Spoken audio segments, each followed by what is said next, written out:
Hello students, आज हम ecology special paper में इंटरनेशनल ऑर्गेनाइजेशन यूनेस्को के बारे में कुछ चर्चा करेंगे। यूनेस्को का फुल फॉर्म है United Nations Educational, Scientific and Cultural Organisation. UNESCO या जो इसको हम हिंदी में संयुक्त राष्ट्र शैक्षिक, वैज्ञानिक और सांस्कृतिक संगठन भी कहते हैं। ये विभिन्न सभ्यताओं, संस्कृतियों और लोगों के बीच सामुदायिक मूल्यों के लिए सम्मान पर आधारित बातचीत के लिए वातावरण तैयार करता है। इस बातचीत के माध्यम से जो सस्टेनेबल डेवलपमेंट है उसके जो ग्लोबल उसका एक हमने ड्रीम देखा है, उसको हम प्राप्त करने की आशा रखते हैं, जिसमें हम मानवीय अधिकारों को मानने की बात करते हैं। परस्पर सम्मान और गरीबी उन्मूलन इसमें शामिल हैं और ये सभी यूनेस्को के मिशन और दूसरे कार्यकलापों में उभर कर ये बात आती है।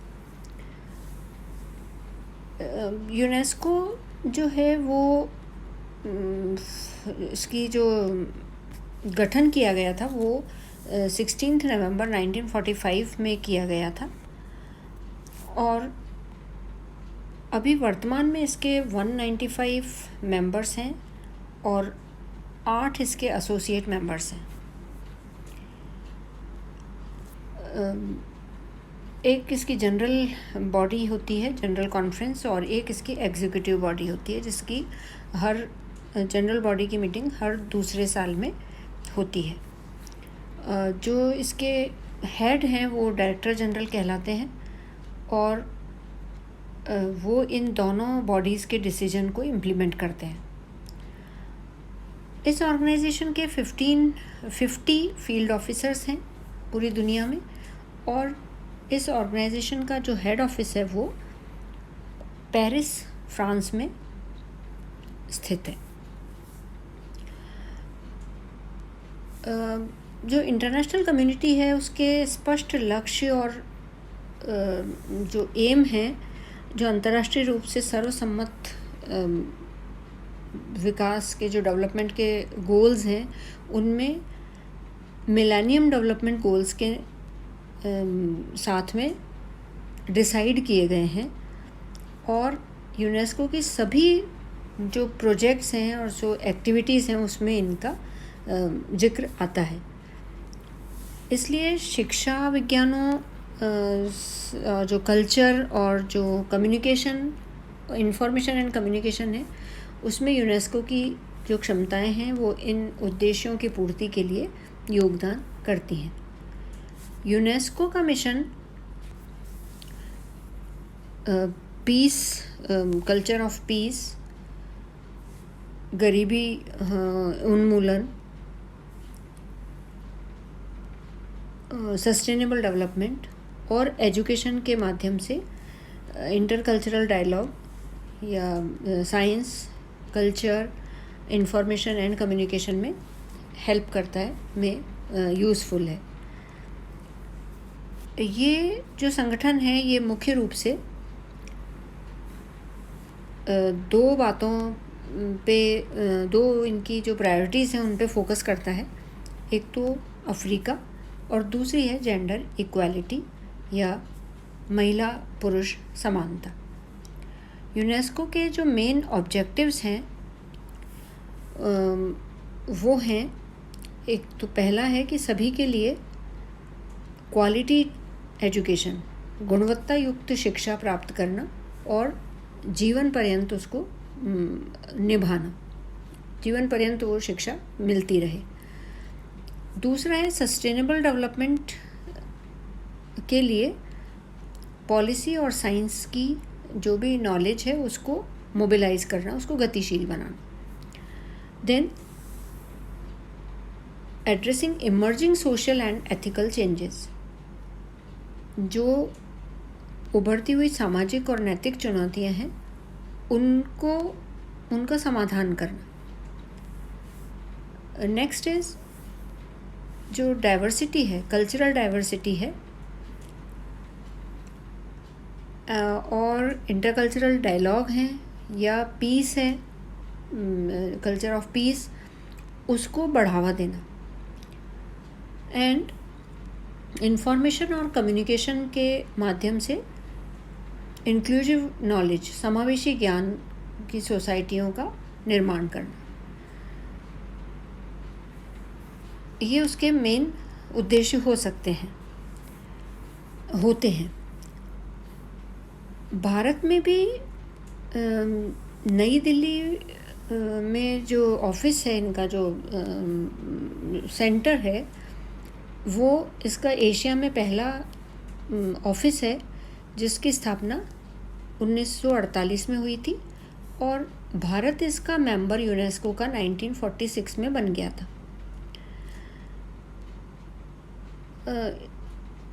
इसमें सबसे पहले सूचना कार्यक्रमों को शामिल किया गया और उसके बाद ये शिक्षा और कल्चर को भी, एजुकेशन और कल्चर को भी इसमें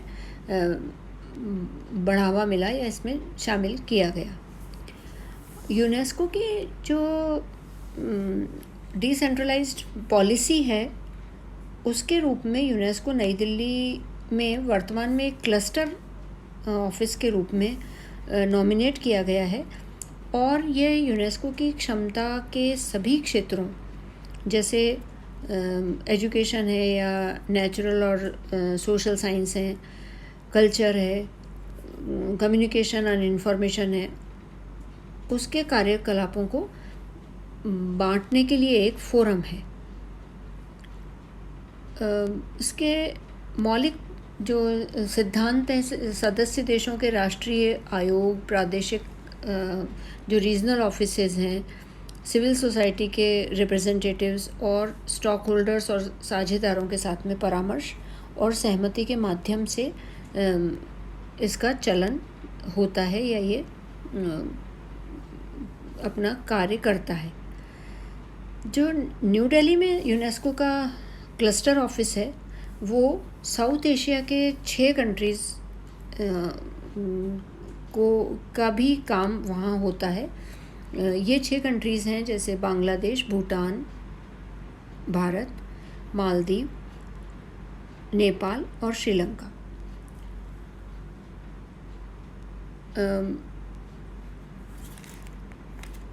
यहाँ हम एक बात और देखेंगे कि यूनेस्को जो है वो और क्या क्या एक्टिविटीज़ इसमें होती हैं। ये दुनिया में जलवायु परिवर्तन होने की समस्या पर भी जागरूकता फैलाता है और इसका एक प्रोग्राम है man and the biosphere programme, जो जलवायु परिवर्तन की या क्लाइमेट चेंज की को मैनेज करता है, उस पर एक रेगुलेट करता है और इससे निपटने के उपाय भी बताता है। यूनेस्को का एक काम ये भी है कि ये भाषाओं का, लैंग्वेजेस को भी प्रोटेक्ट करे और यूएन की एक टीम की report Atlas of the world language in danger में 2500 भाषाओं को उन्होंने खोजा जो ख़त्म होने के बिल्कुल कगार पे हैं। तो इस रिपोर्ट में ये पता चला कि पिछली 3-4 पीढ़ियों में 200 से ज़्यादा भाषाएं तो लुप्त हो चुकी हैं। तो यूनेस्को इन भाषाओं के संरक्षण का कार्य भी करता है। एक बहुत इम्पॉर्टेंट जो यूनेस्को का रोल है वो है कि दुनिया भर में ये उन सभी स्थानों को खोजता है जो ह्यूमन बीइंग के लिए, मानव के लिए महत्वपूर्ण होते हैं, चाहे वो प्राकृतिक हो या मानव निर्मित हो। इन स्थानों को आगे बढ़ाने का कार्य यूनेस्को का होता है। इसके साथ ही यूनेस्को बहुत से एजुकेशनल प्रोग्राम भी करता है, जिसमें से एक इम्पॉर्टेंट है लिटरेसी डे, जिसका आयोजन हर साल 8 सितंबर को होता है। यह कार्यक्रम शिक्षा को बढ़ावा देता है। इसमें स्कूल के बच्चे और शिक्षकों के लिए आवश्यक चीज़ें उपलब्ध करवाता है और इन्हें ट्रेनिंग भी देता है। ये एक संयुक्त राष्ट्र संघ का एक कंपोनेंट है यूनेस्को, और इसका मुख्य उद्देश्य जो है वो शिक्षा, प्रकृति और समाज विज्ञान, संस्कृति तथा संचार के माध्यम से अंतर्राष्ट्रीय शांति को बढ़ावा देना है। शिक्षा और संस्कृति के अंतर्राष्ट्रीय सहयोग से शांति एवं सुरक्षा की स्थापना करना, ताकि संयुक्त राष्ट्र या यूएन के चार्टर में जो जस्टिस या कानून का राज, मानवाधिकार एवं मौलिक स्वतंत्रता हेतु एक ग्लोबल लेवल पे कंसेंसस या सहमति बनती है।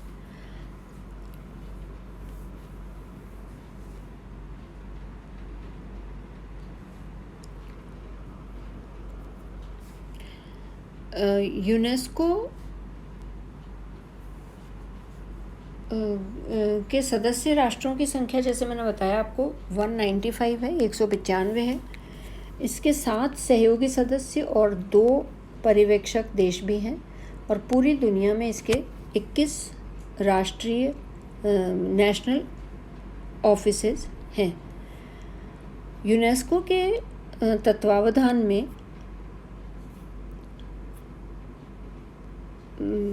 करीब 40 ऐसे इंटरनेशनल डेज़ मनाए जाते हैं, जैसे 8 मार्च को इंटरनेशनल विमेंस डे है, 3 मई को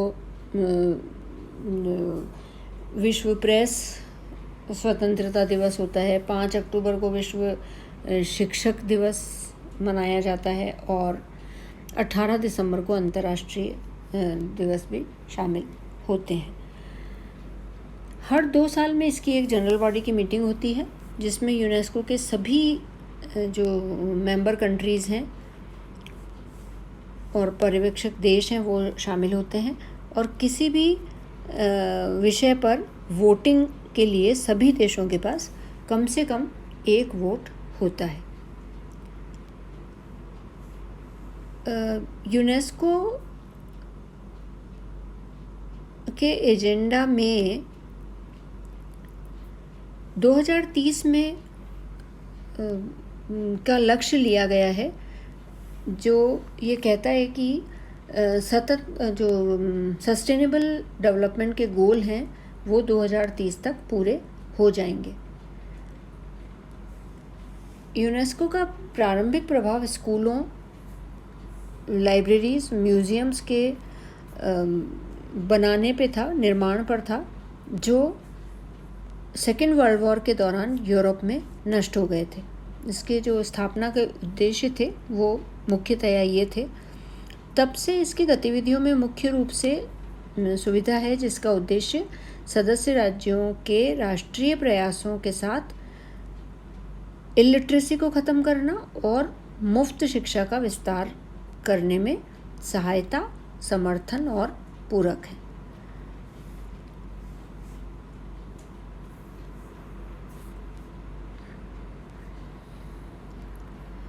मेन जो फंक्शंस हैं यूनेस्को के वो हैं laboratory of ideas including foresight, anticipating the great upheavals which will affect societies and assess the future of education, sciences, culture and communication. And like this, these are the functions of UNESCO. UNESCO ने बहुत उपलब्धियां भी हासिल की हैं, achievements हासिल किए हैं। पिछले कुछ सालों में इसकी चुनौतियां बदल गई हैं, और अपार्थीड या नस्लवाद के ख़िलाफ़ भी इसका मेन काम था। इसका मेन जो इसके जो दस्तावेज़ थे उसमें अनिवार्य रूप से कहा गया है कि सभी मानव समान हैं, कोई फ़र्क नहीं पड़ता कि वे कहाँ से हैं। तो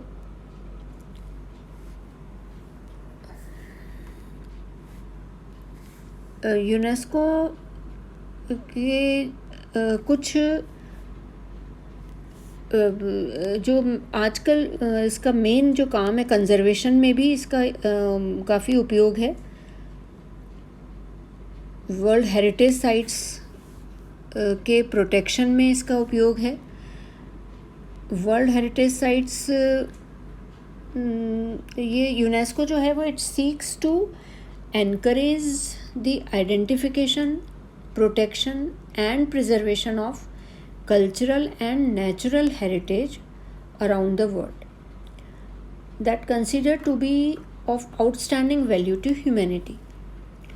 This is embodied in an international treaty called the Convention Concerning the Protection of the World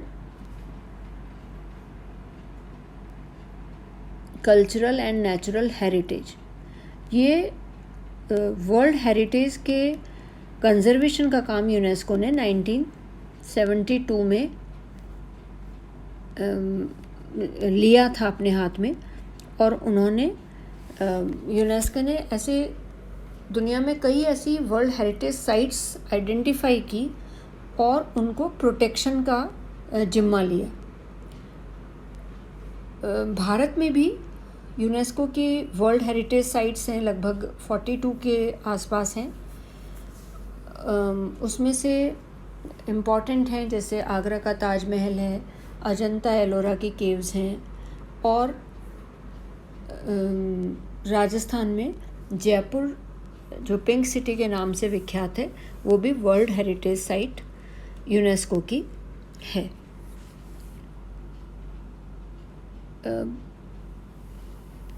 UNESCO के जो महानिदेशक हैं, जो डायरेक्टर जनरल हैं, वो अभी ऑन्द्रे अजौले हैं, और ये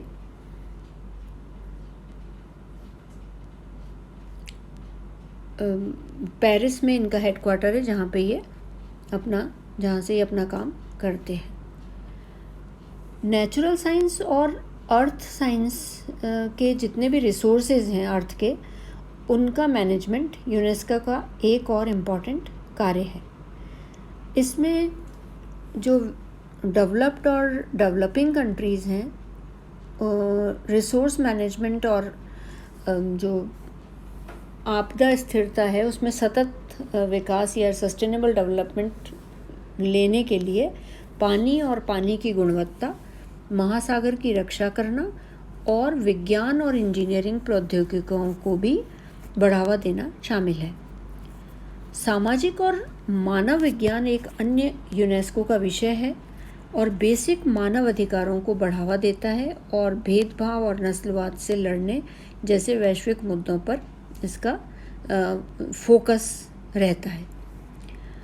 यूनेस्को का एक बहुत ही इम्पॉर्टेंट जो एरिया है काम करने का, वो है कल्चर, जो सांस्कृतिक स्वीकृति को बढ़ावा देता है, लेकिन सांस्कृतिक विविधता के रखरखाव के साथ साथ कल्चरल हेरिटेज को भी प्रोटेक्ट करता है।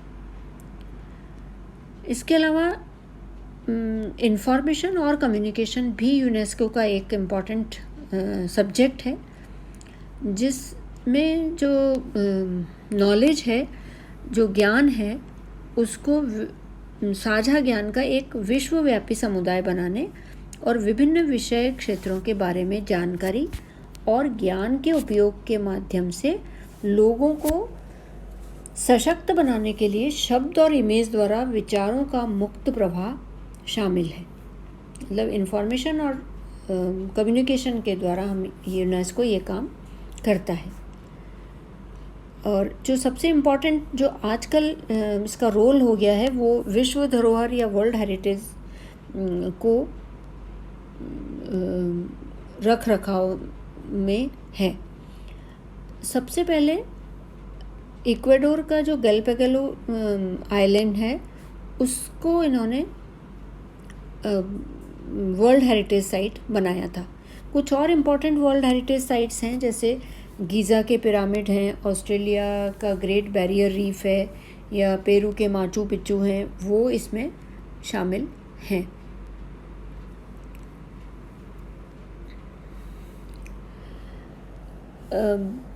शैक्षिक और जो साइंटिफिक कार्यक्रम है, उसके समर्थन के अलावा यूनेस्को प्राकृतिक पर्यावरण और मानवता की सामान्य सांस्कृतिक विरासत की रक्षा के प्रयासों में भी शामिल है। 1972 में यूएन यूएन के जो घटक हैं यूनेस्को ने वर्ल्ड हेरिटेज कन्वेंशन किया था और उसके आधार पे उन्होंने कुछ वर्ल्ड हेरिटेज साइट्स बनाई थी। तो ये यूनेस्को के कुछ इम्पॉर्टेंट रोल्स और उसके ऑब्जेक्टिव्स या उसके फंक्शंस हो जाते हैं, जिसमें वो अलग अलग एरिया में बहुत डाइवर्सिफाइड एरियाज़ हैं जिसमें यूनेस्को अपना काम करता है। Thank you very much.